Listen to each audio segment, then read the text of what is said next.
Olá, alunos, aqui é a professora Camila. Hoje a gente vai estar falando sobre trabalho infantil. Bom, primeiramente, trabalho infantil, ele ocorre nas áreas mais pobres do mundo, muito provavelmente porque a taxa de fecundidade é elevada e a renda familiar é baixa. Então é comum que essas crianças trabalhem e não frequentem escola para ajudar no sustento doméstico, do orçamento doméstico. O trabalho infantil em 2016 afetou a vida de mais de 150 milhões de crianças em idade menor de 17 anos no mundo, de acordo com a OIT. A OIT também estima que em 2012, mais de 168 milhões de crianças entre 5 e 17 anos trabalharam até mesmo sem nenhuma remuneração. Então, o trabalho infantil ele é toda forma de trabalho exercido por crianças e adolescentes abaixo de uma idade mínima permitida conforme a legislação de cada país. No Brasil, a gente sabe que tem uma idade estabelecida mais ou menos entre 16 anos, que é um limite para o trabalho, uma idade mínima, com uma exceção entre os 14 e os 16 anos, que os adolescentes eles podem trabalhar como aprendiz. Mesmo no trabalho no intervalo entre os 16 até os 18 anos, ainda assim vai ter um tratamento diferenciado, não podendo o jovem exercer atividade perigosa ou insalubre, por exemplo. Projetos sociais. A Constituição do Brasil ele estabelece que até os 16 anos incompletos, garotos e garotas estão proibidos de trabalhar, exceto por adolescentes que estão entre os 14 anos. Eles podem trabalhar na condição de aprendiz, contanto que apresente os requisitos legais para a aprendizagem profissional.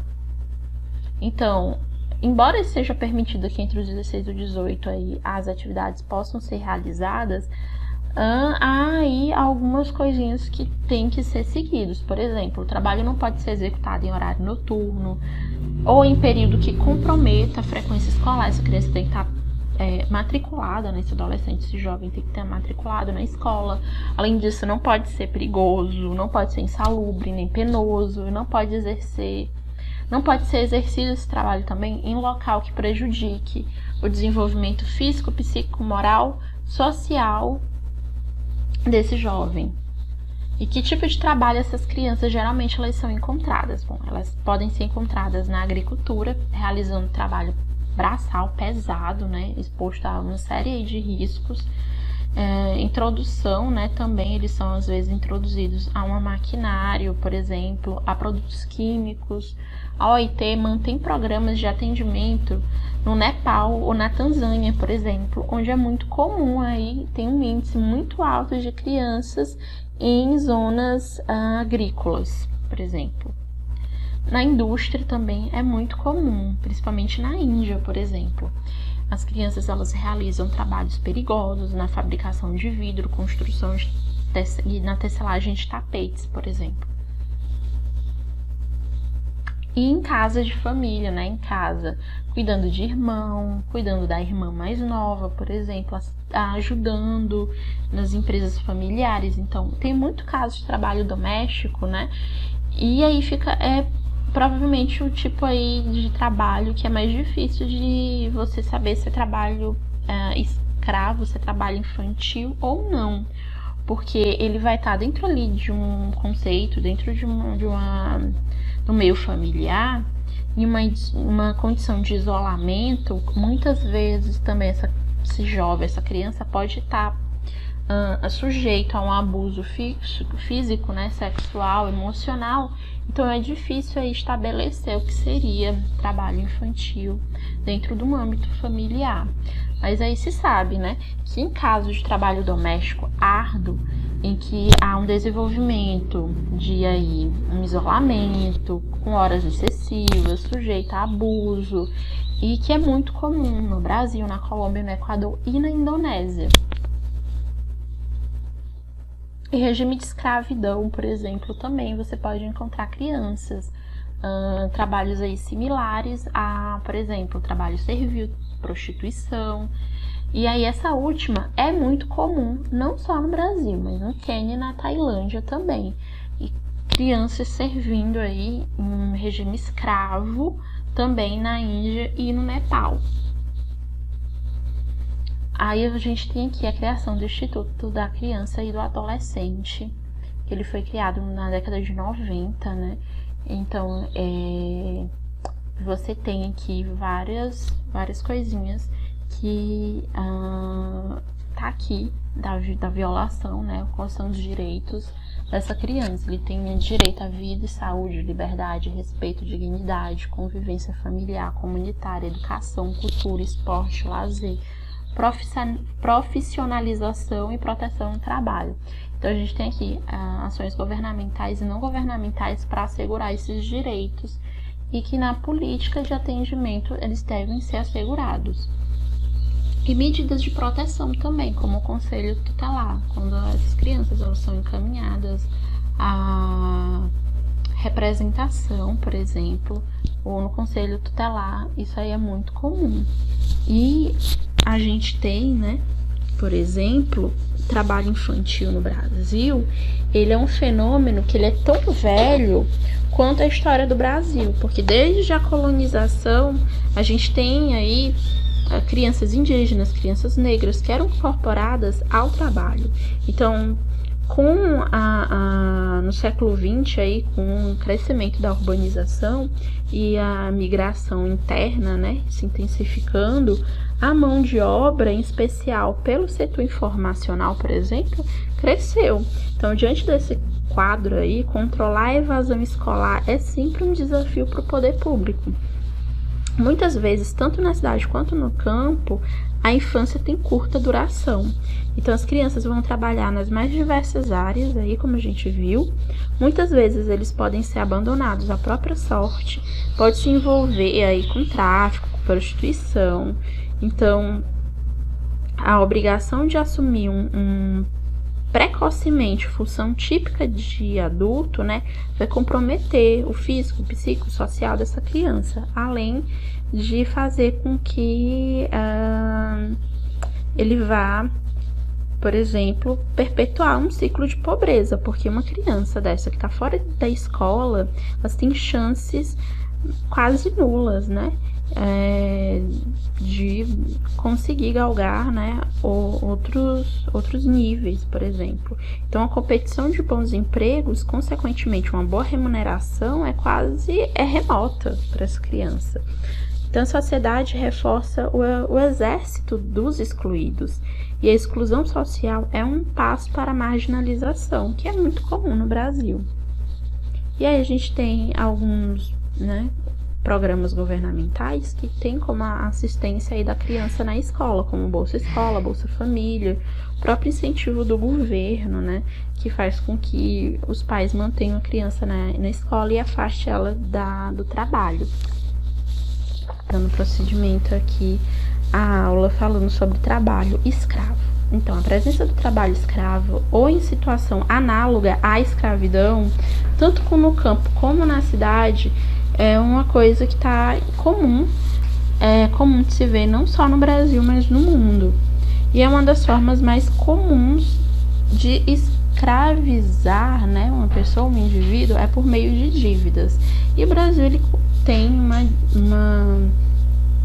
na sua história, né,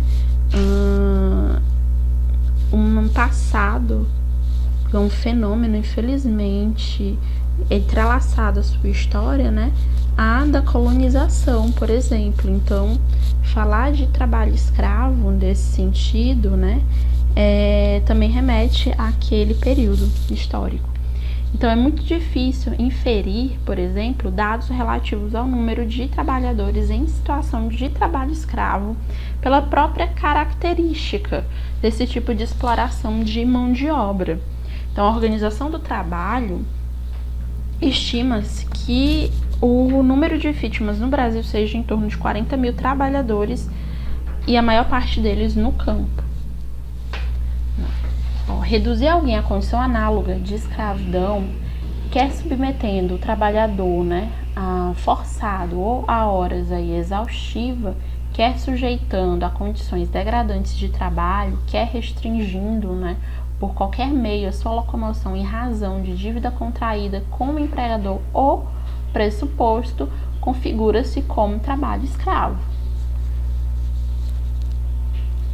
Penalidades para esse tipo de plano. Aí você tem multa, corte de crédito rural, agropecuarista, né? E apreensão de mercadorias também. Quando flagrado, né? Os infratores eles podem ser autuados, eles pagam os direitos trabalhistas que foram sonegados e ainda tem que pagar aí o seguro-desemprego por 3 meses e nada mais acontece para a pessoa, né, que foi flagrado cometendo esse tipo de delito. Então, parada desde 2004 na Câmara Federal, existe uma PEC que ela prevê o confisco de terras dos escravagistas. Porém, né, o trabalhador que é contratado para realizar serviços em locais distantes, né, de seu local de moradia, deles são cobrados dívidas referentes à viagem, à alimentação, ferramentas, né, alojamento, serviços, qualquer tipo de coisa que aconteceu ali durante a viagem, até mesmo durante a acomodação dessas pessoas no local lá onde eles vão trabalhar, tudo isso aqui no final pode servir como forma de transformar, né, e explorar a mão de obra. Com o tempo, essa remuneração vai ficando muito baixa, né? Às vezes ela já era baixa, ela vai ficando mais baixa ainda, porque os valores da dívida vão crescendo em cifras aí muito superiores ao do trabalho, né, ao do salário ali que foi contratado. Então esse trabalhador ele vai ser impedido de sair e de liquidar a sua dívida. A OIT estima, né, que em 2008 haviam 12,3 milhões de trabalhadores aí forçados no mundo. No Brasil, entre 25 a 40 mil pessoas são submetidas a condições análogas ao trabalho escravo. A pecuária e o desmatamento corresponde, né, a 3/4 da incidência de trabalho escravo. E atividades agrícolas de extração de madeira e da produção de carvão são os que registram, né, muitos dos casos de trabalho escravo, resultado da fiscalização. Entre os anos de 95 até 2003, 1.011 fazendeiros foram fiscalizados, contando com cerca de 10.726 trabalhadores libertados. No primeiro semestre de 2004, cerca de 16 mil trabalhadores foram libertados. Entre 2004 e 2008, a MTB resgatou cerca de 21.667 trabalhadores. Entre 2008 e 2010, o MTB resgatou mais de 10 mil trabalhadores. Então, ó, percebam aqui que existe um mecanismo, né, que vai valer aqui com que vai fazer com que o contratante consiga prender esse trabalhador e vai confiscar os seus documentos. No caso do trabalhador do espaço aqui rural, a falta de possibilidade de transporte também vai contribuir com que ele vai dificultar, vai deixar aqui muito mais difícil uma fuga, por exemplo, né? Vai impedir também com que esse trabalhador consiga os seus direitos. Irregularidades aqui. Por exemplo, alguns trabalhadores podem ter valores muito altos cobrados quanto à sua alimentação, jornadas de trabalho elevadas de até 17 horas por dia, alojamento inadequado, falta de fornecimento de boa alimentação e de água, falta de fornecimento de EPIs, né, que são as roupas e os instrumentos para trabalhar, servidão por dívida, vão trabalhar por transporte, por alimentação e vestuário, vão trabalhar em troca de comida, de roupa, isolamento geográfico em locais muito distantes, locais abandonados, de difícil acesso, confinamento armado. Esses fazendeiros, aí, essas fazendas que são de difícil acesso, são vigiados por soldados armados. Então, até mesmo quando os trabalhadores ali estão trabalhando na lida, né, na roça, tem alguém vigiando eles para não deixar eles fugirem. A gente tem algumas fotos, algumas imagens, para vocês terem aqui uma noção do que é o trabalho escravo. Para ter mais espaço nos pavilhões, eles trabalham com bancadas, onde podem se colocar 2 pessoas no mesmo espaço, uma embaixo da outra, como aqui na foto. Vocês percebam, existem pessoas embaixo. Tem algumas pessoas trabalhando na parte de cima e algumas trabalhando na parte de baixo. As carvoarias que são no campo é um dos trabalhos assim mais comuns, né, de encontrar trabalho escravo. E aqui a forma de locação. E eles cobram até mesmo por esse tipo de locação, de moradia, muitas vezes é cobrado também. Alguns desses trabalhadores recebem só apenas R$40 por dia, porque é descontado tudo, e no final eles só recebem R$40 do seu serviço. Aí a gente ficou até aqui no assunto. Próxima aula a gente continua falando sobre a situação dos negros no Brasil. Façam um exercício do material de vocês, página 63, página 64. Nos vemos na próxima aula.